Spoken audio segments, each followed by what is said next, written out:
హిందూ భక్తులంతా ఎలా ఉంటుంది రామ మందిరం, ఎప్పుడెప్పుడు వెళ్ళి దర్శనం చేసుకుందామన్న చాలా యాంగ్జైటీ తోటి ఉన్నటువంటి పరిస్థితి. అక్కడ రామ మందిర నిర్మాణం ఎలా ఉంటుంది, సేమ్ రిప్లికా ఇక్కడ మనకు హైదరాబాద్లో ఓల్డ్ సిటీలో పురాణాపూల్లో ఒక వ్యక్తి తయారు చేశారు. ఆయన పేరు ఠాకూర్ లఖన్ సింగ్.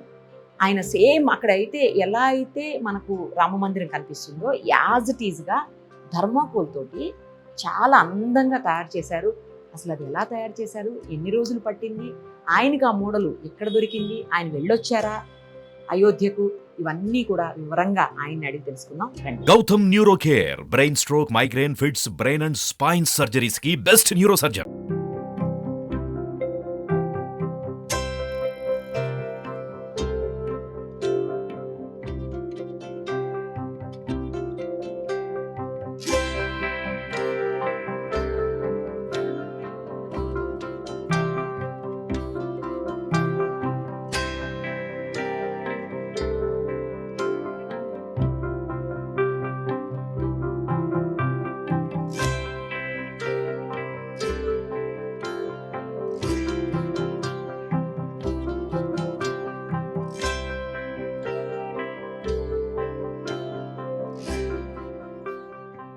వావ్, చూడండి సూపర్ ఉంది. అసలు ఎంత బాగుందో రామ మందిరం. ఎవరూ చూడలేదు ఇంకా, కొంతమందికి మాత్రం, ఎందుకంటే ఆ డిజైన్ ఇచ్చినటువంటి ఇంజనీర్కి, కట్టేటువంటి వాళ్లకు, లేకపోతే కొంతమంది ప్రధానమంత్రి గారికి, ఇట్లా కొంతమందికి మాత్రమే తెలుసు ఎలా ఉంటుందనేది.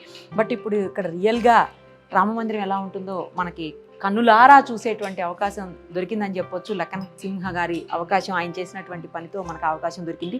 ఇక్కడ చూడండి రామ మందిరం, ఇది ఇంటర్నెట్ నుంచి తీసుకున్నటువంటి పిక్. ఇది సేమ్ ఎలా రామ మందిరం నిర్మాణం జరగబోతుందో అలాంటి రామ మందిరమే ఈ పిక్లో ఉంది. అదే ఇక్కడ కూడా మనకి కనిపిస్తూ ఉంది. ఒకసారి చూడండి, జై శ్రీరామ్ రావటంతో ఆయన ఫోటో దగ్గర కూడా మనకు కనిపిస్తుంది రామ మందిరం. తర్వాత అదిగో ఆయన పేరు ఠాకూర్ లఖన్ సింహ్, ఆయన పేరు కూడా అక్కడ రాసుకున్నారు. ఇది ఎంట్రన్స్, ఇక్కడ నుంచి ఎంటర్ అవుతాం అనమాట. ఇక్కడ నుంచి ఎంటర్ అయిన తర్వాత లోపలికి దాదాపు 318 పిల్లర్స్ నిర్మాణంలో భాగమవుతున్నాయి రామమందిర నిర్మాణంలో. ఇక్కడ కూడా ఆ పిల్లర్స్ అన్నీ 318 పిల్లర్స్ అన్నీ కూడా 318 మొత్తం ఉన్నాయి ఇక్కడ. అసలు నిర్మాణం కూడా ఎక్కడ చూడండి మీరు ఒక్కసారి, ఎంత ఫినిషింగ్, చిన్న చిన్న వాటిని కూడా ఎంత జాగ్రత్తగానో వీటన్నిటిని కటింగ్ చేసి పెట్టుకుంటూ వచ్చారు.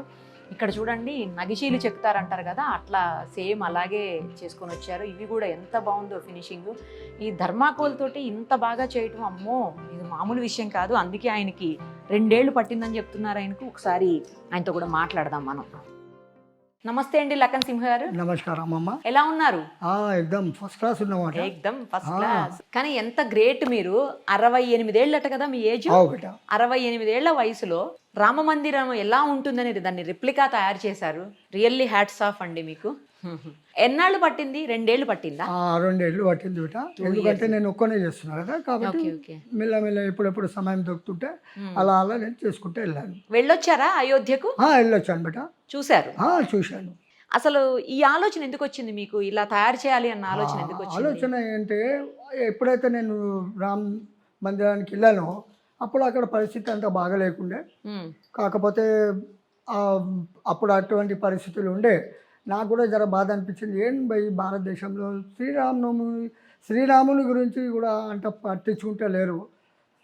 నాకు ఎవరితో ఏం కంప్లైంట్ లేదు, ఎవరితో నాకు ఇది లేదు. కాకపోతే నాకు మనసులో బాధ ఉండే. ప్రతి ఒక్కరు వాళ్ళ వాళ్ళ దేవుళ్ళని పూజ చేస్తారు, ప్రతి ఒక్కరు వాళ్ళ వాళ్ళ ధర్మాన్ని వాళ్ళు పాటిస్తుంటారు. అట్లా నాకు కూడా అనిపించింది. నేనైతే ఇప్పుడు ఎన్ని దినాలు బతుకుతా నేను, నాకు జర మనసులో బాధ అనిపించింది. నేను అనుకునే ఏమని చేయాలి. అటువంటి ఆ సమయంలో ఆ డిసిషన్ వచ్చింది. మళ్ళీ ఆ తర్వాత ఒక ఇంజనీర్ సాబ్ ప్లాన్ ఇచ్చారు. నా మనసులో వచ్చింది నేను దీని మీద పని చేయాలని. అయితే స్టార్టింగ్లో వాళ్ళు ఏదైతే ఇంజనీర్ ఉండేనో అతని పేరు నేను మర్చిపోయాను. అయితే అతనైతే ఒక ప్లాన్ ఇచ్చారు. అప్పుడు first floor, ground floor, first floor ఉండే. మళ్ళీ నేను దాని మీద వర్కౌట్ చేసిన తర్వాత కరీబ్ 25% అయిన తర్వాత మళ్ళీ అక్కడ వాళ్ళు ఆలోచన చేసి ఆ ఇంజనీర్ సార్ మళ్ళీ చేంజ్ చేశారు. అప్పుడు ఏం చేశారంటే ground floor, first floor, second floor మళ్ళీ దానికి తోడ స్పాన్ కూడా చేశారు, పెద్దగా చేశారు. నియర్లీ మన పొడవు అంటే 280 feet, 280 square yards ఓకే మొత్తం రామ మందిరం మొత్తం చెప్తున్నారు మీరు లెంత్ చెప్తున్నాను అదే లెంత్ చెప్తున్నారు రామ మందిరం లెంత్ 280 లెంత్ ఫీట్స్, వెడల్పు 240, హైట్ 171. అబ్బా ఇది వాళ్ళది మెయిన్ స్ట్రక్చర్ ఎక్కడైతే ఉందో రామ్ టెంపుల్ది అంతవరకే చెప్తున్నాను నేను. ఓకే మిగతా 61, 62 ఏమేవో అంటున్నారు, అది నాకు కన్ఫర్మ్ లేదు, నాకు తెలియదు కూడా తెలియదు. ఆ టీవీలో జీ న్యూస్లో గట్రా చూసి చెప్పేస్తున్నాను అనుకో. దాని మీద మళ్ళీ వర్కౌట్ చేశాను, మళ్ళీ తోడం మాడిఫై అయింది, ఆ సైజెస్ డిఫరెంట్ అయిపోయినాయి కదా, మళ్ళీ చేంజ్ చేసిన తర్వాత ఇంకా కొంచెం సమయం పెరిగిపోయింది. ఈ మధ్యలో కరోనా ఇవన్నీ వచ్చేసాయి. మళ్ళీ నేను బయటికి కరోనా కంటే ముందే స్టార్ట్ చేశారు. మళ్ళీ నేను బయటికి పోనీయలే. మా పిల్లలు నాకు 5 కొడుకులు, పెద్ద కొడుకు జుగును, సెకండ్ కొడుకేమో ఉదయ్, మూడో కొడుకేమో జ్ఞాన్, 4వ ఏమో నూతన్, 5వ అబ్బాయి ఏమో ఉమేష్, మళ్ళీ ఒక అమ్మాయి. వీళ్ళందరూ హెల్ప్ చేశారా మీకు తయారీకి? నాకు 5 మన్మరాళ్ళు, ఒక మన్మడు, మా ఇంట్లో ప్రతి ఒక్క మనిషి నాకు దీనికి సహాయం చేశారు. నాకు 4 కోడళ్ళు కూడా సాయం చేశారు. అది వాళ్ళకు ఇంటి లోపలనే చేశారు అన్నమాట. అదే అదే అదే మెయిన్ అయితే ఇక నేను మొత్తం థర్మాకోల్తోనే చేశారా? మొత్తం థర్మాకోలే, ప్యాకింగ్ థర్మాకోల్తోనే అయింది. ఇది డ్యామేజ్ కాదు, పడిపోతే కూడా డ్యామేజ్ కాదు. గట్టిగా ఉండే గట్టి థర్మాకోల్తో చేశాను. ఓకే, ఎక్కడెక్కడ సంపాదించారు ఇంత? ఇక మన పరిచయం ఉన్న వాళ్ళు తెచ్చిచ్చారు, మళ్ళీ ఇంకో 2 సంస్థ వాళ్ళు తెచ్చిచ్చారు, వాళ్ళు కూడా వచ్చారు. వాళ్ళు కూడా పెద్ద పెద్ద సంస్థ వాళ్ళు ఉన్నారు, కోఆపరేట్ చేశారు వాళ్ళు. 2 సంవత్సరాలు రోజు ఎంతసేపు కష్టపడ్డారు దీనికోసం? టైం ఏం లేకుండా, ఎందుకంటే నాకు సంగీతం హాబీ కూడా ఉంది. కొంచెం సమయం అక్కడ, కొంచెం ఇక్కడ. నాకు ఆర్ట్ మీద చాలా నేను డిపెండ్ ఉంటాను, చాలా ఎక్కువ. మీరు ఎంత బాగా చేశారంటే అండి లఖన్ సింగ్ గారు, ఆ డిజైన్ ఏదైతే ఉందో ఆ డిజైన్ అంతా కూడా చాలా బాగా థర్మాకోల్ తోటి అలా చెయ్యొచ్చు అని కూడా అసలు నాకు చాలా ఆశ్చర్యం అనిపిస్తుంది. మీరు మిషన్ తోటి కట్ చేశారా? ఎట్లా అది కట్ చేశాను? మీరే చేసుకున్నారా? నేనే అంతా, నాకు బయట ఏం వర్క్ కాలేదు. ముందుగా నేను ఒక పెద్ద మ్యాప్ చూసాను మీ ఇంట్లోకి వచ్చినప్పుడు. ఆ మ్యాప్ పైన మీరు మొత్తం ప్లాన్ చేసుకున్నారు. మళ్ళీ మ్యాప్ ప్లాన్ లేనిది మీరు ఏం చేయలేదు కదా. Yes yes first stage, then first action. First అదే ఫస్ట్ మ్యాప్ ప్లాన్, దాని తర్వాత యాక్షన్. మ్యాప్ లో చూసుకుంటూ థర్మాకోల్ ని మెజర్మెంట్ కావాలి కదా. మెజర్మెంట్ లేకపోతే ఇక్కడ అయిపోతుంది. Correct correct. సో దాన్ని అలా తీసుకుని వెళ్ళి మెషిన్ మీద కట్ చేసుకుంటూ, మరి దీన్ని అంటించడానికి ఫెవికిక్ అలాంటి ఫెవిక్విక్ కాదు, ఫెవికాల్. ఫెవిక్విక్ అంటే మళ్ళీ డ్యామేజ్ అయిపోతుంది. ఓహో, ఒట్టి వాటరే అప్లై చేయొచ్చు మీరు. దీంట్లో ఎనామిల్ పెయింట్ పెడితే మొత్తం డ్యామేజ్ అయిపోతుంది. ఎనామిల్ పెయింట్ వాడలేము, దీనికి వాటర్ పెయింటే ఉంటుంది. చేసి మళ్ళీ కలర్ ని చేసుకుంటూ తర్వాత వచ్చి స్ప్రే పెయింట్ చేశాను. మా అబ్బాయి చేశాడు. చాలా బాగుంది అసలు, ఎంత బాగుందో. నిజంగా రామ మందిరం దగ్గర ఉన్నారేమో అన్న ఫీలింగ్ కలుగుతుందండి చూస్తుంటే. లఖన్ సింగ్ గారు, ఈ జన్మ కాదు, చూసే వాళ్ళ మా జన్మలు కూడా ధన్యమైనట్టు అనిపిస్తుంది. మీరు ఇంతవరకు చెప్పారు కదా, నేను కూడా అదే ఆలోచన ఉండే. నాకు కూడా 500 సంవత్సరాల నుంచి ఇంత ప్రయత్నం చేస్తున్నారు, కాకపోతే వాళ్ళు సక్సెస్ కాలేదు, వాళ్ళ టైంలో కాలేదు. కానీ నేను ఇప్పుడు ఈ సమయంలో బతుకున్నాను. అయితే కనీసం ఏమైనా చేయాలి. 500 సంవత్సరాల నుంచి కొన్ని లక్షల మంది దీని మీద బలి అయిపోయారు. ఆ విషయం ఏముందో అది మనకు అనవసరం. కాకపోతే మనము మనము రాముడు గురించి ఆలోచన చేశాము. రాముడు అవతారి పురుషున్నాడు, మర్యాద పురుషోత్తం ఉన్నాడు. కాకపోతే ఆయన చెప్పిన విచారం మీద నడిస్తే చాలా బాగుంటుంది. ఇంకొకటి ఉన్నది, చిన్న విషయము ఎక్స్ట్రా ఉంది ఇది, చెప్పండి. ఎందుకంటే కొంతమంది ఏమంటారంటే ఇవాళ పిల్లలు గిట్ట బై మీ రాముడు ఇట్లా తిరుగుతాడు, ఆ కృష్ణుడు ఇట్లా తిరుగుతాడు, శంకరుడు ఇట్లా పోతాడు అంటే అట్లా కాదు. పాతకాలంలో మీకు అప్పుడు మీడియా లేకుండే, పేపర్ లేకుండే, ఏం లేకుండే. అటువంటి సమయంలో ప్రతి ఒక్కళ్ళు మన ధర్మ ప్రచారానికి ఒక నాట్య రూపాంతరం చేస్తుండే. నాట్యం ద్వారా మందికి చెప్తుండే, రాముడు ఇలా ఉంటుండే, కృష్ణుడు ఇలా ఉంటుండే, శంకరుడు ఇలా ఉంటుండే. ఓకే, మన ధర్మ ప్రచారం గురించి ఇటువంటి నాటకాలు చేస్తుండే.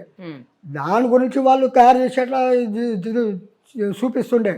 ఇట్లా రోడ్ల మీద తిరుగుడు అని చెప్పలే, అట్లా సనాతన ధర్మంలో ఎక్కడ రాసి లేదు. కాకపోతే దానికి ఫాలో చేస్తే ఇటాకు వచ్చేసారు. ఇది ఇంకో పెద్ద విషయం ఏమంటే, మన భారతదేశంలో మనం ఎప్పుడైతే గురుకుల్ని మర్చిపోయామో, గురుకుల్ చదువు తెలుసు కదా, అవును తెలుస్తుంది. మనం గురుకుల్ చదువు ఎప్పటికీ మనం దూరం అయినామో మన సంస్కృతి పాడైపోతుంది, దినం దినం పాడైపోతుంది. దీంట్లో వేరేళ్ళ తప్పు లేదు, ఓకే మనోళ్ళ తప్పే ఉన్నది. మనము గురుకుల నుంచి దూరం అయినాం, మన పిల్లల గురుకుల నుంచి దూరం పెట్టాము. మీరు వేరేళ్ళకి దోషం చెప్పే అవసరం లేదు, అనవసరం వాళ్ళ వీళ్ళ పేరు తీసుకోకూడదు. మీరు మీ పిల్లలని కాపాడాలి, మీరు మీ సంస్కృతం గురించి మీరు చెప్పలేదు. ఎంత ఖర్చు అయి ఉంటుంది మీకు?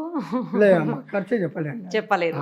ఎందుకంటే గుడి గురించి ఏం ఖర్చు చెప్తాం. కరెక్ట్ చెప్పారు. అవునవును, నేను మామూలుగా అసలు ఎంత అయి ఉండొచ్చు అన్న దానికోసం అడిగాను. నేను ఆయన ముంగట ఏమీ లేను, ఆయన ఆర్డర్ ఉందని అది అయిపోయింది. ఆయన చెప్పాడు, ఆయన ఆశీర్వాదం ఉన్నదని నేను చేసేసాను. అంతేలేండి, అంతే. లేకపోతే పిల్లర్స్ కూడా మీరు 318 పిల్లర్స్ పెట్టారు, నేను ఇప్పుడు కౌంట్ చేశాను. 318 అక్కడ సేమ్ 318 ఉన్నాయి. 318 పిల్లర్స్ మీరు ఉంటాయి. కనుక్కోవచ్చు, అదే ఉన్నాయి. మీరు గూగుల్లో సెర్చ్ చేయండి. రామ మందిర నిర్మాణంలో కూడా 318 పిల్లర్స్ ని యూస్ చేశారు. సో ఇది మీరు కూడా మెయిన్ సేమ్, డోర్, ఇది మెయిన్ ఎంట్రన్స్, ఇక్కడ ఇది మెయిన్ ఎంట్రన్స్. ఎస్. ఈ తర్వాత ఇక్కడ కక్ష ఉంది కదా, ఇక్కడ భజన చేయడానికి ఉన్నది, ఇక్కడనేమో కూర్చొని సభ చేయడానికి ఉంది.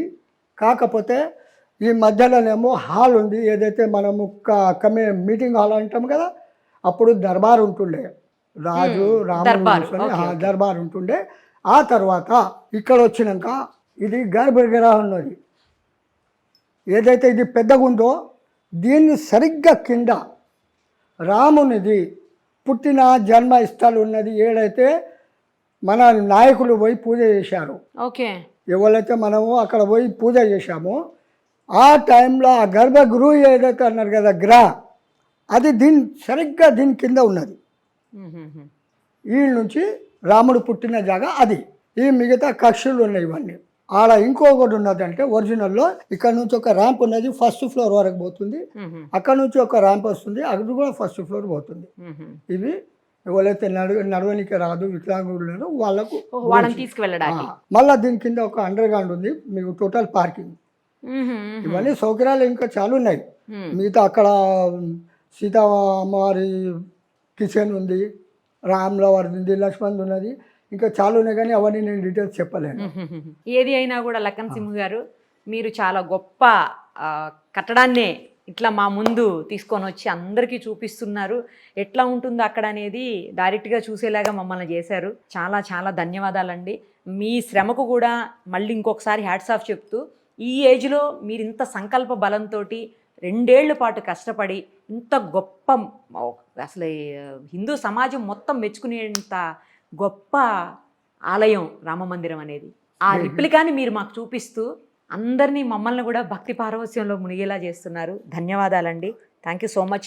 ఏం చేయబోతున్నారు ఈ మీ చేసినటువంటి కళాఖండాన్ని? ఇంకా 2-3 ప్రోగ్రాంలు ఉన్నాయి. అక్కడ పెట్టిన తర్వాత రాంబాగ్లో రామ మందిరం ఉన్నది. ఓకే. దానికి అక్కడ ఇచ్చేస్తున్నా, గిఫ్ట్ చేసేస్తున్నా. గిఫ్ట్ కాదు, ఇక ఇచ్చేస్తున్నా అనుకో. అయిన తర్వాత వాళ్ళు కూడా షోరూమ్ లెక్క అట్లా పెట్టి దాంట్లో సేవ్ చేసేస్తుంటారు, సేఫ్ గా పెడతారు. ఓకే, ఎవరన్నా కావాలన్న వాళ్ళు వెళ్ళి చూసుకునేకి. థ్యాంక్ యూ అండి. Thank you so much Lakkan Singh గారు. Thank you.